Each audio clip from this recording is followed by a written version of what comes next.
Rehman Chishti. Thank you, Madam Chairman. Thank you very much for your statement, and all you and your officers do day in, day out to keep our country and our citizens safe. Thank you.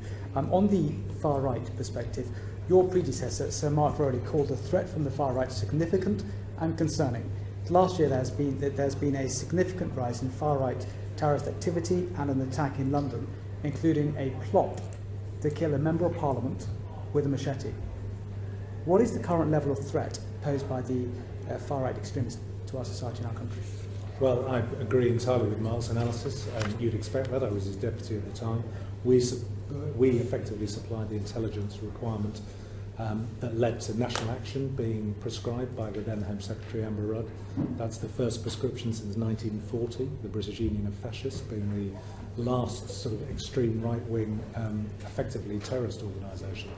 So the fact that we've now got both national action and two of its kind of affiliated groups, Scottish Dawn and NS131, prescribed, tells you something very dangerous about the state of society.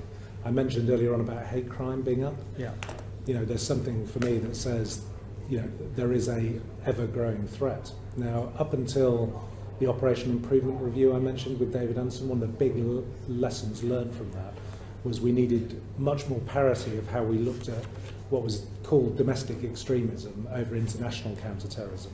So there was some parity of approach. Yeah. So we're beginning to do more post-prescription of national action, looking at the threat in concert with MI5 and JTAC. Yeah. So my prediction is that's only going to reveal that the situation is potentially worse and growing. And the hate crime gives me that kind of proxy indication of that. We're also seeing more prevent referrals in the extreme right-wing space. Yeah. So again, that's a proxy indication that extremism in the extreme right-wing area is increasing. And we are seeing across Europe far-right activity increasing as well. There's no doubt that crosses the border into the UK. And there have been attempts by groups here to coordinate with European partners as well. All of which we're alive to, all of which there's been some very good work with Border Force to stop some of those people coming into the country. So the short answer is, I would never want to be complacent about this. I think it's rising. It's still, as I said before, about 20% of the threat, as opposed to the vast majority of the threat still coming from Islamist jihadism. Yeah. But it's growing. Can I just ask a clarification, if I may?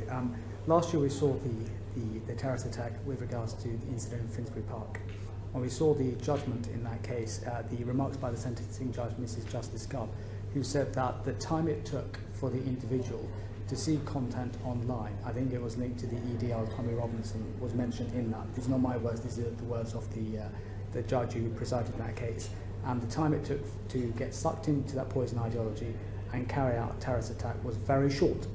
And it showed the threat that is posed by individuals out there who get sucked in to some of that material and carry out that threat. What's being done to address that, and how many of those cases in that category do you have where you have real concern about individuals? Because you have intelligence on IPN and different information that you have.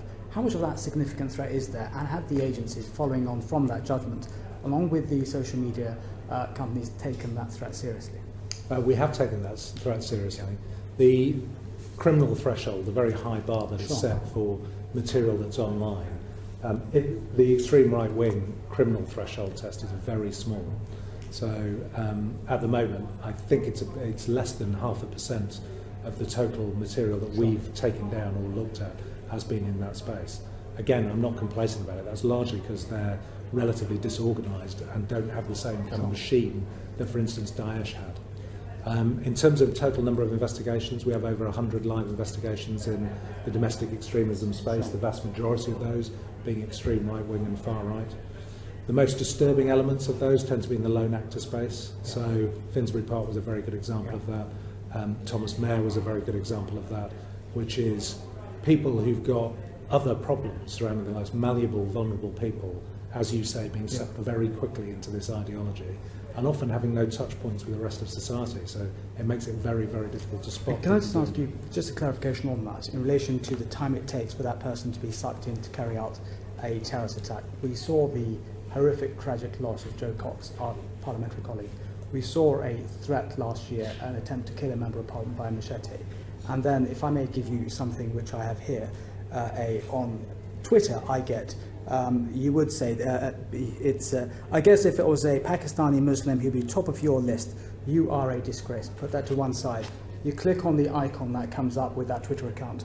Muslims have no place in Christian country. Go to a Muslim country. We don't want you. Adore OBE is a Muslim extremist. It is not for me to say he should be exterminated. That will be naughty. The Mayor of London is a scum. And then we see an image on there with a bomb vest around the Mayor of London and saying, Allahu Akbar, God is great at the top of it, on the same content that goes up. If everyone saw extremist content, it's out there. The Mayor of London does a great job, in terms of aspirations. Worked hard, did the right thing. We can disagree with his politics, but he's entitled to go out there, do his job without having extremist material put against him. I'm in public office, and I never look over my shoulder. I go on the train, and these individuals, this one here says he's my constituent. I don't know what they look like. There's no image of this person, but they contact you, and then you read behind what they say. And the point I make to you is, we will go on doing our job because we're elected by the public to do our job. It's up to the intelligence services. How much of the threat from individuals like this, lone actors, when you go through tweet after tweet, which is of extremist material, parliamentary security look at it, they will look at it with our Kent police. How much of a threat do these individuals pose to the security and well-being of members of parliament doing their job day in, day out?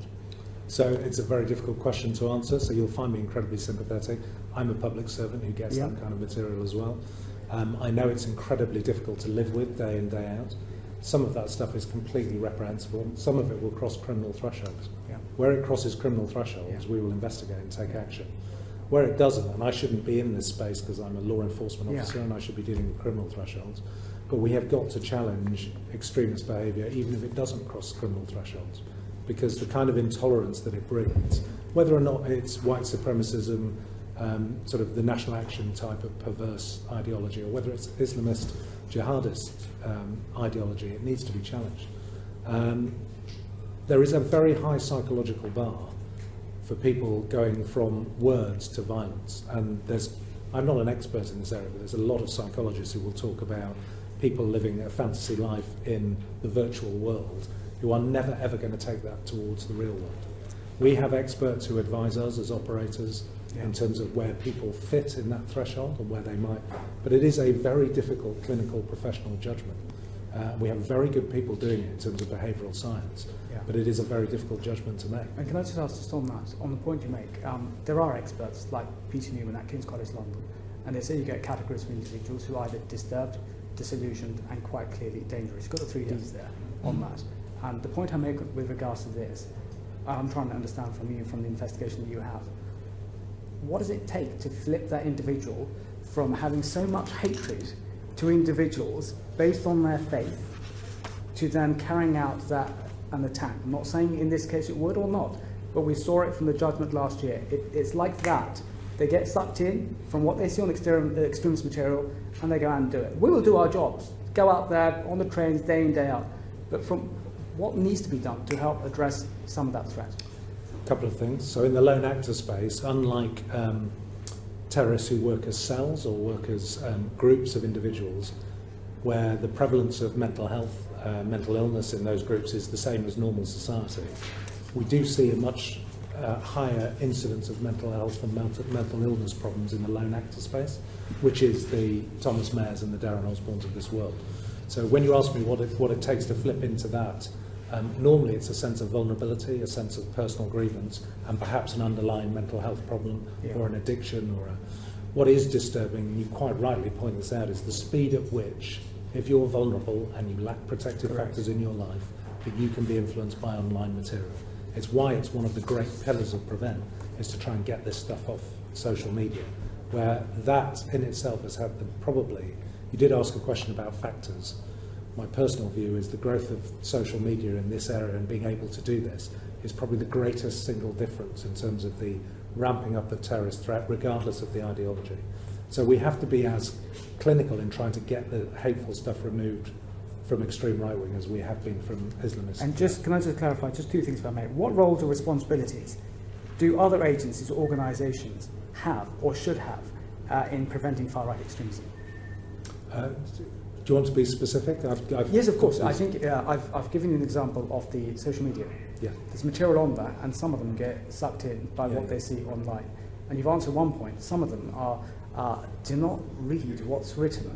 The reason I got this tweet was after I put up a picture where the Bishop of Rochester campaigned for religious freedom in Pakistan for a Christian mother who was being persecuted under blasphemy laws.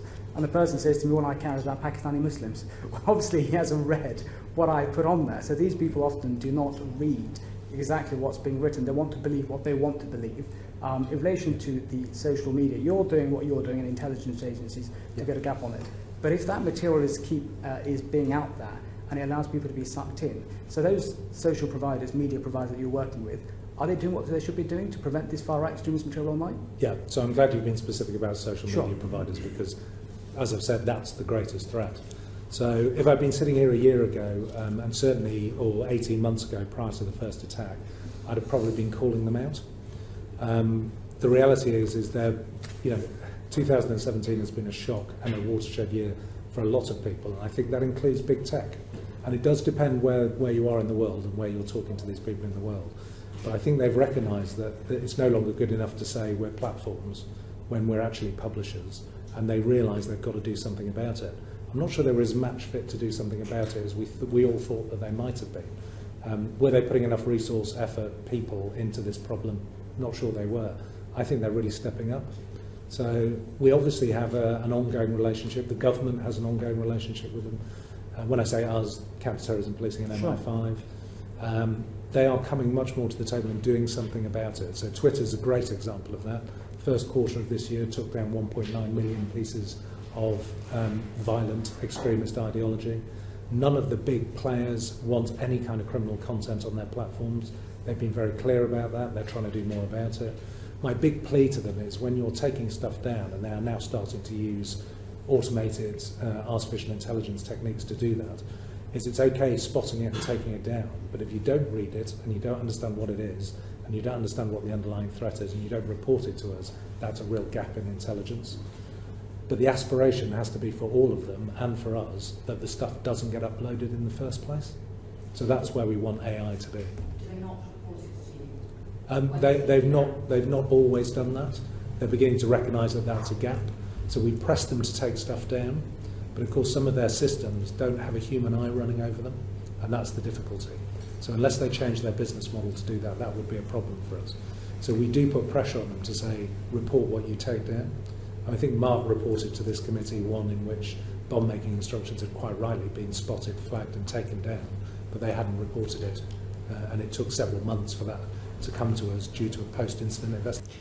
Rehman Chishti. Yes, Chair, just following on from the point you were saying by my colleague John Woodcock, with regards to the returning fighters, I understand there's around 400 of those British citizens who've gone to fight with Daesh and are now back in the United Kingdom. From your expertise and the information that you have, do you feel that you have adequate handle on them, and have you adequately been able to identify how much of a danger they pose? And linked to that very point, there's also a dozen or so of those individuals, if you speak to experts such as Peter Newell from King's College London, who are being held by the Kurdish forces. And from your point, these are British citizens. Should they be brought back, or should they be dealt with out in that jurisdiction? So on the first point, those that we know of, that we clearly become a source of investigation for us. So yes, I'm satisfied that the people that we know who travelled and the people that we know who returned, we have coverage on. But let me be clear, I'd be a foolish person, and anyone would be foolish to give a 100% guarantee that we had full coverage and we could stop everything. That is just not a possibility and not a real world problem that we have got. And of course, 2 people from the closed space attacked us last year, so people that we no longer consider a national security threat are also a problem for us. If we consider them a national security threat, there'd be in the 3,000, there'd be in the top acute, there'd be a priority operation for ourselves and MI5, and I'd be very satisfied that we are doing the very best we can to give the highest level of assurance and coverage of those individuals. So if anyone was listening and wanted to come back to this country, you will be targeted by the might of law enforcement and the security services in this country if you have proved to be a national security threat. Of course, that's assuming that we know everyone who travelled and everyone who came back. That's the difficulty. Your second point, which is, should they... So there's a very clear government policy on whether people should come back or not. From a counter-terrorism policing perspective, every individual who comes back where we haven't got a case to prosecute them becomes another priority operation and becomes a significant threat, not least because they are removing resources from current operations. So if they have committed horrific offences against another country and another people, my view is they should be tried in the jurisdiction for which they've been arrested in. If they are sole British citizens and they have no other nationality, well, government policy is clear. They have to come back here, and we have to...